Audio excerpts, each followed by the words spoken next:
Hi, hello. I'm Melissa, and I run Lisa Consulting, a communications for firm where we teach people to speak well, front desk officers, public speakers, children, students, pupils, everyone.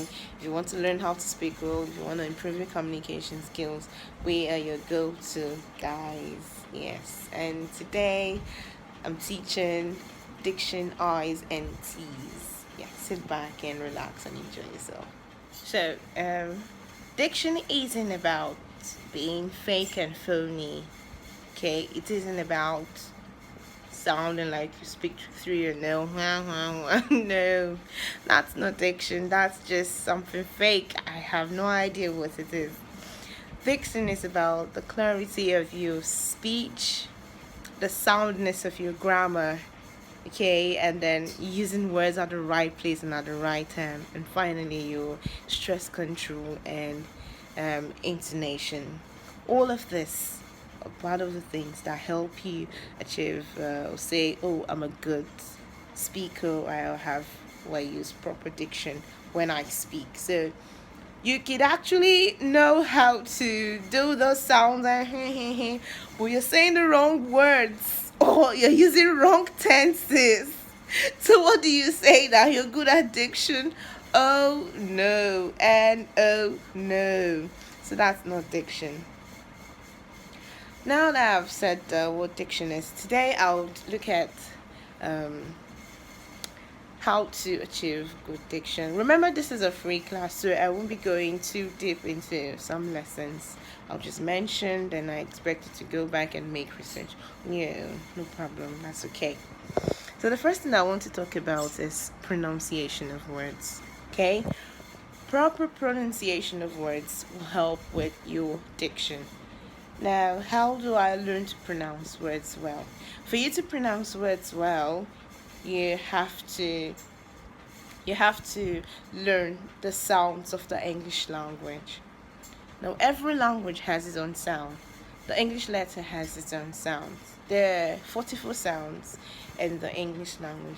These are separate from the 26 letters of the English alphabet. Now, the 26 letters of the English alphabet just help you with writing, really.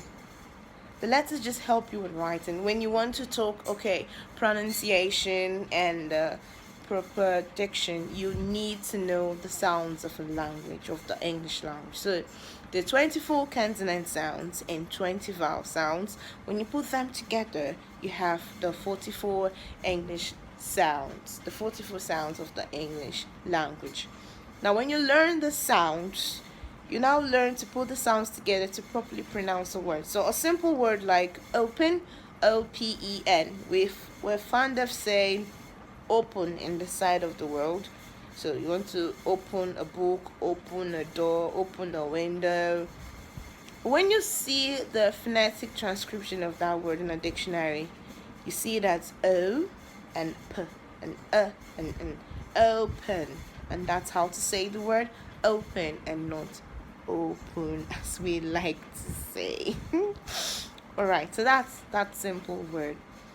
This now brings me to the next thing I have to talk about, using dictionaries. You cannot learn to speak well if you do not want to use a dictionary. Your dictionary is like your next best thing. The dictionary is your best friend if you want to speak well. You need a dictionary. So first you need to learn the sounds of English language. 2, you need to understand phonetic symbols. And 3, you have to work with a dictionary. So when you have a dictionary and you have any word you want to learn to pronounce, you just check your dictionary, look at the transcription of that word, and then learn how to say the word correctly. That's that. The next thing I have here is vocabulary. Okay, I mentioned that vocabulary is important when you talk about diction. Yes, it is. So vocabulary is just about learning register of words. Okay, so there are certain words you should use when you talk about entertainment, when you talk about music, when you talk about economics, when you talk about health, aviation, economics, and so many things, education, and so when you learn those words, you're learning the register of words for that field. Now, how do you pick up words? I advise people to read books, to read magazines, to read bestsellers. Books, not just local books, international writers. Get their books and read. And as you read, use a pencil, underline the words you don't know how to pronounce or words you don't know the meanings. Get a dictionary and find the meaning of that word. When you find the meaning of the word, it will help you to know how to use the word when you're communicating with people or when you're in a setting and there's so many people there and they're talking and you want to chip in something and you have to use that word that you've already learned. So when you read books, when you read many books, you'll be seeing the world through the eyes of the author and you'll be learning the words that the author already knows. So aside learning new words, you just be like in a film. That's how I read anyway. I read books and I put myself in the scene and I just enjoy myself. So vocabulary is built by reading books. Now we'll go to intonation and stress. Intonation is the rise and fall in the pitch of your voice when you speak. So sometimes you use the rising intonation and other times you use the falling intonation. Okay, and they have various reasons. So you can read up about it and learn how to use it. So proper use of intonation is important. Now, why do you need to learn to use intonation? You want to keep your audience interested in what you have to say. You don't want to shout. You want to be relaxed while you talk. So you use intonation to keep them interested in what you have to say. So oftentimes you see that we have public speakers who come on stage and we listen to them for 10 minutes, 20 minutes, 30 minutes. We're not tired. We have podcasts too. I know some of us use podcasts. We listen to podcasts. You listen to a sermon, you're listening to a TED talk, and you just put it on and you like hearing the voice. It's intonation. They're keeping you interested with their voice. So this is one reason why you should use intonation. Another reason to use intonation is to let us know your emotion as you speak. So we do not have a copy of what you're reading, but from your voice and from your intonation, we can sense happiness, sadness, pain, joy, etc.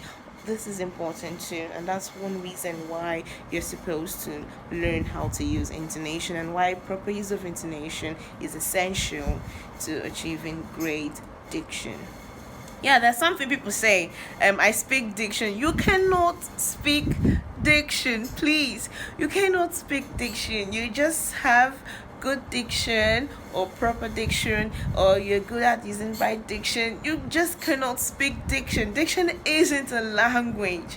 Please, let's not make that mistake, or let's correct people who make this mistake. You can't speak diction. Okay, so next we go to stress. Stress is extra force that you place on particular words in a sentence. Okay, it's extra emphasis that you place on particular words in a sentence. So you place emphasis on just words to say that these words are really important. These words are the content words in this sentence.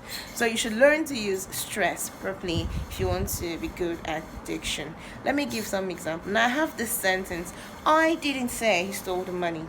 I didn't say he stole the money. I didn't say he stole the money. What do I mean?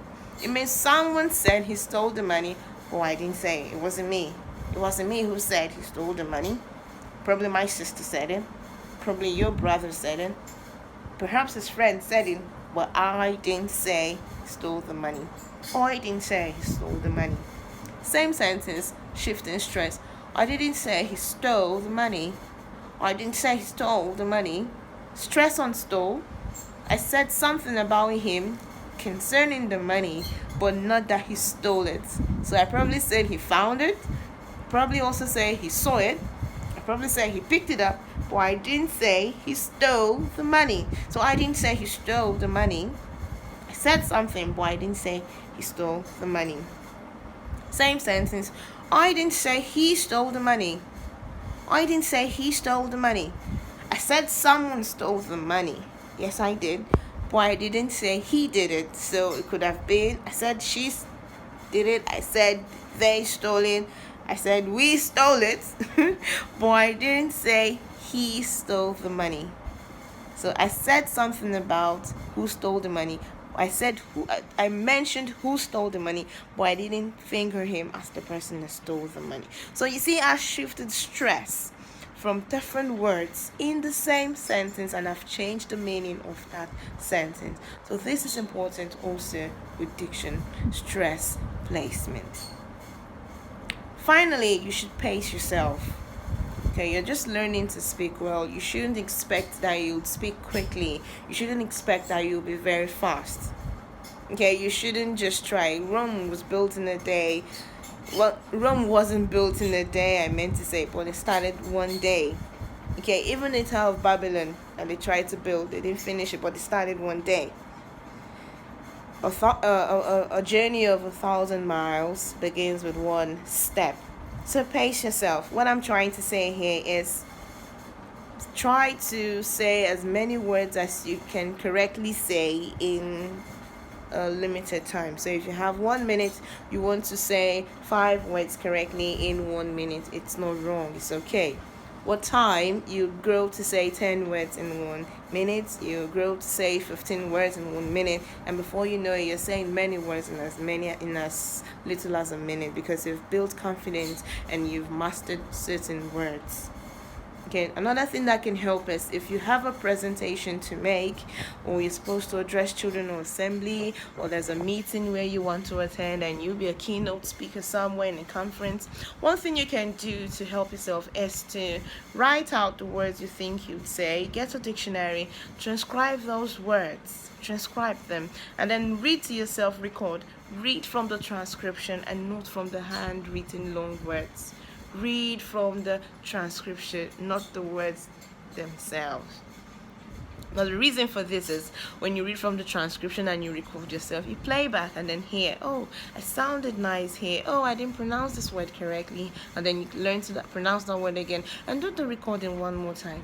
So if you prepare ahead, you find that you have enough time to master your material. Okay, you'll be able to memorize some of his words since you wrote them yourself, or if someone wrote them for you, because you've seen them before the day, you're ready to speak. And because you recorded yourself and you sounded good, you will not be scared to go on stage and talk to people.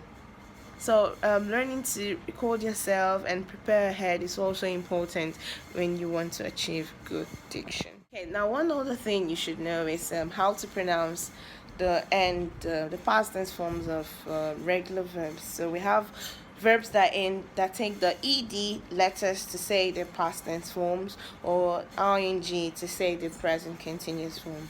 I have a lesson on this topic already on my YouTube channel.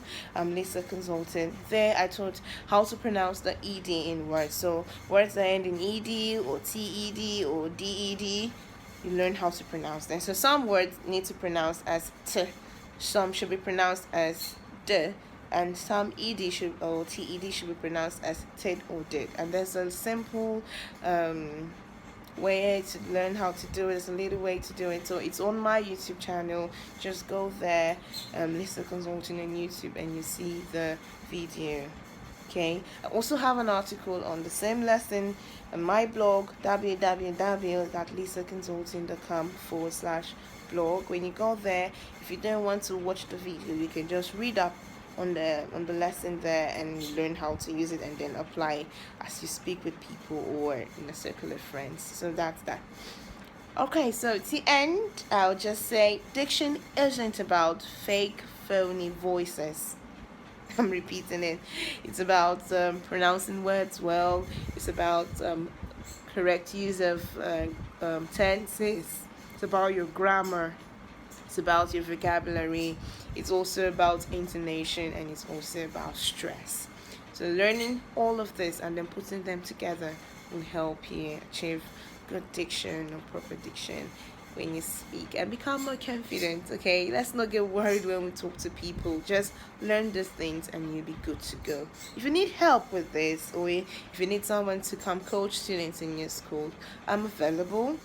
Just give me a phone call, 0813-662-7109. That's my business line. Or you reach me on my personal number, 08 082191610. Okay, you can also send me a private message here on WhatsApp. I'll reply as soon as possible.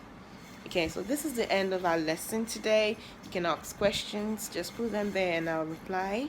I hope you learned something today. I hope you enjoyed yourself. Yeah, I think I did too, sharing this knowledge I have with you for free. So till I come your way next time, let's just keep keeping on. Let's be safe. We would all be fine, and I hope in no time at all we'll be able to go about our businesses as we want to go. All right, so bye.